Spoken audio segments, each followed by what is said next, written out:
كلها خبره شتغ زي ساقو منطقه عسكريه مغلقه. حكيت بالعربي بالعبراني وبالانجليزي. يلا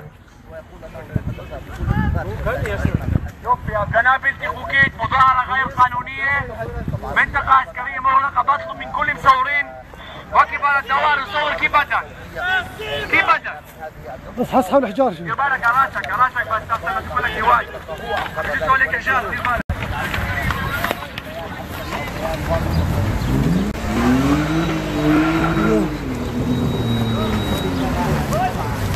كما رأينا أبعدوا كل المصورين،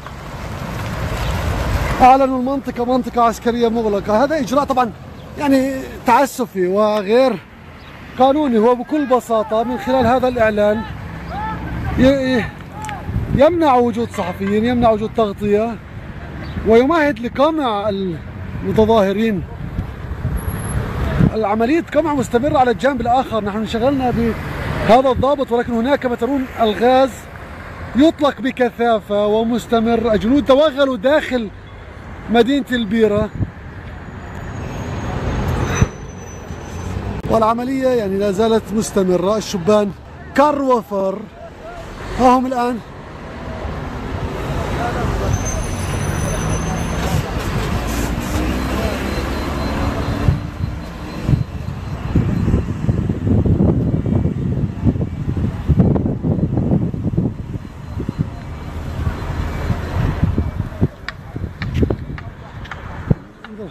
لاحظوا كمية الغاز التي أطلقت الآن.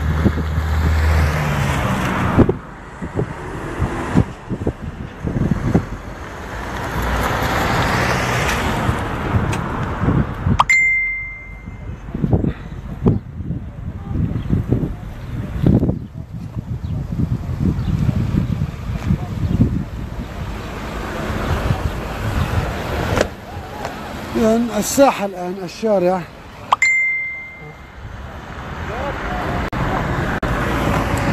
تم إخلاؤه من المصورين والصحفيين.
يبدو أن الإسعاف سيخلي الزميلة الصحفية التي أصيبت قبل قليل.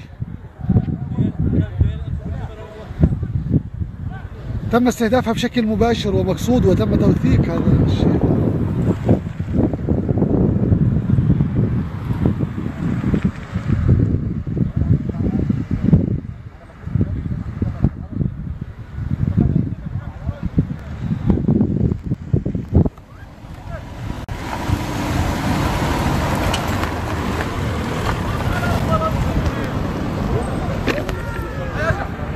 أمبولانس جاءت سيارة الإسعاف.